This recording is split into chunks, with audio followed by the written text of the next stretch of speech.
Bienvenue dans cette nouvelle vidéo. Aujourd'hui, on va voir ensemble pourquoi notre cher ami ChatGPT ne remplacera pas les coachs sportifs, et j'ai mis entre parenthèses pour le moment.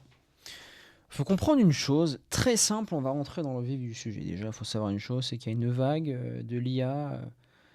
L'IA va remplacer tous les boulots, blablabla. Bla, bla, bla. Mais quand on regarde la vie des gens quotidiennement, qu'est-ce que change réellement l'IA? Il y a un peu plus de productivité. On peut avoir des réponses aux questions un peu plus rapidement.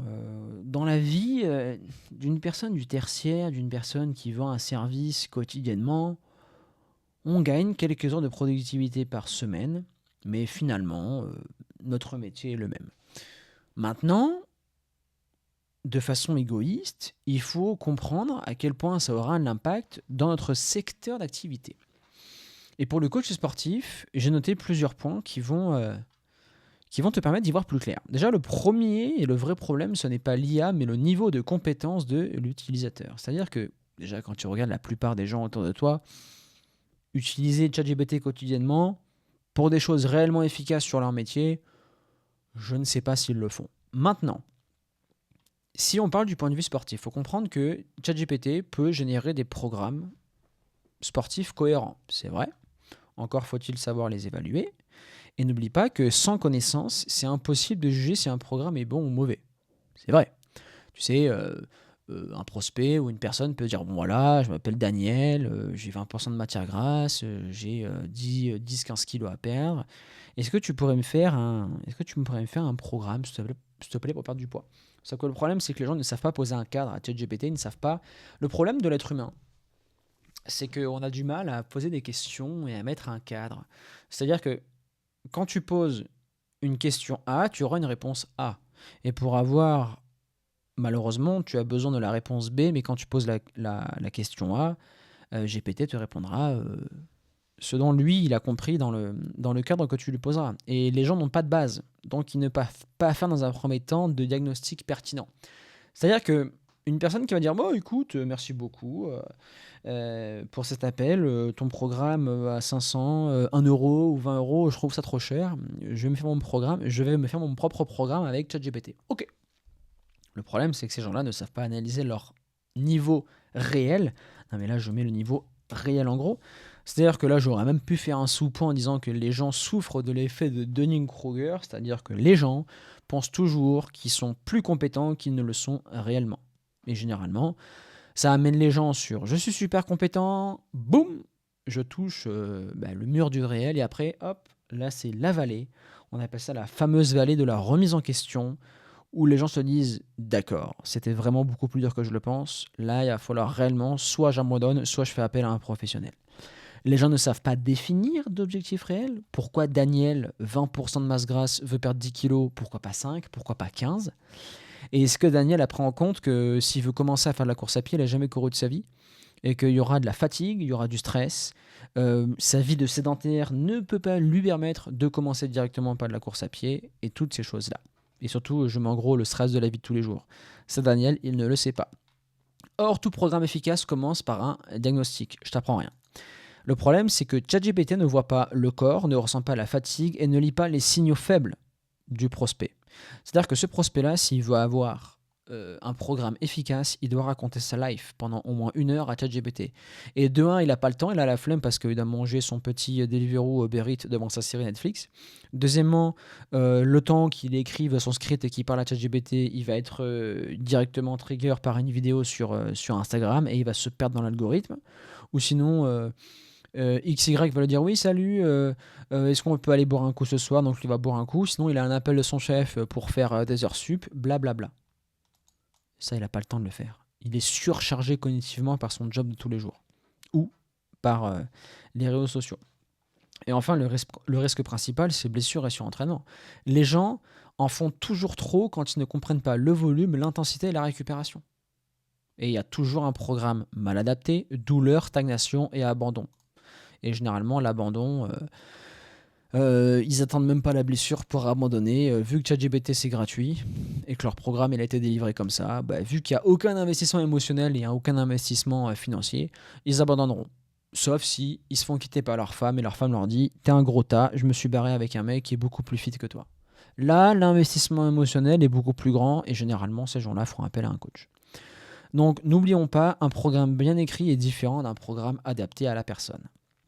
Donc, tout ce que je te dis là, note-le. Et ça sera pour toi un argumentaire de vente quand les gens te parleront de ChatGPT. Oui, salut, j'ai déjà un programme que j'ai payé 20 euros, un PDF. Oui, avec ChatGPT, pas besoin de coach sportif, j'ai déjà tout, blablabla. Bla, bla. Non. On va déconstruire tout ça.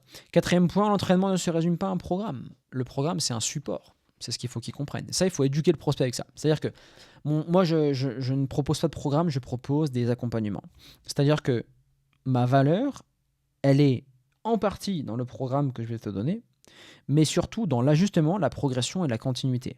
Et ça, à aucun moment, ChatGPT peut adapter en temps réel par rapport à l'état physique et mental du client.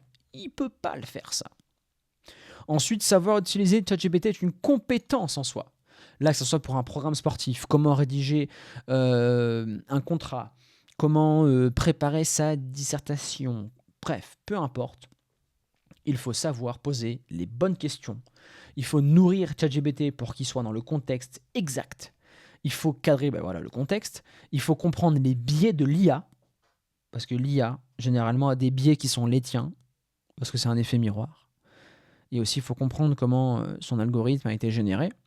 Et il faut corriger et réitérer en permanence. Tu sais, moi, mon ChatGPT, ça fait 3 ans maintenant que je lui parle. Il connaît par cœur ma niche, il connaît par cœur mon boulot, il connaît par cœur mon aspect sportif de ma vie. Il sait quel contenu je consomme sur YouTube parce que je fais souvent transcrire, copier-coller pour en ressortir le meilleur de la vidéo.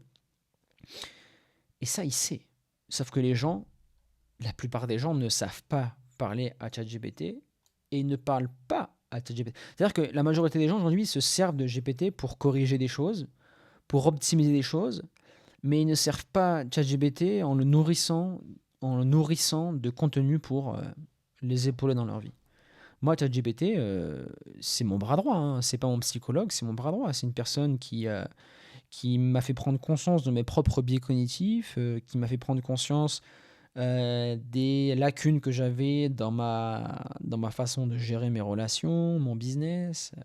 Bon, on rentrera pas dans cette digression, mais les gens, ils pensent que GPT, c'est un Google, quoi. Ils posent des questions toutes connes alors que ça peut vraiment changer leur vie, ou du moins beaucoup les aider. Ceux qui peuvent utiliser ChatGPT seul sont déjà autonomes, c'est-à-dire que aujourd'hui, moi par exemple, je pratique la course à pied, l'aérox, et quand tu es un sportif expérimenté, quand tu es conscient de tes limites, moi qui suis coach sportif, et que je suis capable d'autorégulation, ça, je peux aujourd'hui, et ChatGPT aujourd'hui, c'est mon coach sportif personnalisé, même si je pense qu'arriver à un haut niveau, pour aller gratter les 5 derniers pourcents qui me manquent, je ferai appel à un pro, mais pour une perte de poids, faut pas avoir inventé la poudre, hein, c'est un déficit calorique et tu fais du sport. Mais bon, ça les gens, ils le savent pas, deuxièmement, ils n'ont pas la discipline pour l'appliquer. N'oublie pas que ça peut arriver, ce sont des profils minoritaires. Voilà, donc on force pas, on les laisse. Et ce ne sont généralement pas ceux qui ont le plus besoin d'un coach. C'est pour ça qu'ils ne font pas appel à vous. 7. Le rôle irremplaçable du coach sportif. C'est tout simplement le point de vue psychologique et dans l'accompagnement que tu vas apporter. C'est-à-dire que le coach, il est là pour apporter un cadre, de la responsabilité, une discipline externe, donc un appui moral et psychologique, un regard objectif sur le sportif ou la sportive, et une protection contre l'ego de la personne, qui veut aller plus loin, qui se surestime, alors que non, on avance étape par étape. Le coaching, si on devait résumer cette vidéo, le coaching, ce n'est pas donner un programme, c'est accompagner une transformation. Et enfin, ChatGPT ne remplacera pas les bons coachs, il remplacera les PDF génériques, les programmes copier-coller et les coachings sans suivi. Et les bons coachs, notamment ceux qui sont dans l'accompagnement du coaching 2.0 de The Free Coach, on leur apprend à utiliser l'IA comme outil, pas comme un remplaçant de leur activité ou de leur propre personne. Donc, n'oublions pas, le programme, c'est 10% d'un accompagnement et tout le reste, c'est adaptation, exécution et régularité qui est 90% du boulot et c'est là que l'humain intervient. Donc GPT, c'est puissant, sers-toi-en comme outil, mais sans l'humain, malheureusement, GPT reste incomplet. Voilà pourquoi l'IA ne remplacera pas les coachs sportifs, ChatGPT ne remplacera pas les coachs sportifs pour le moment. Et si tu veux qu'on bosse ensemble, tu as un lien en description. Ou sinon, tu nous envoies un message sur Instagram. Et voilà. Passe une bonne journée, bonne soirée. Et on se dit à la prochaine. Ciao.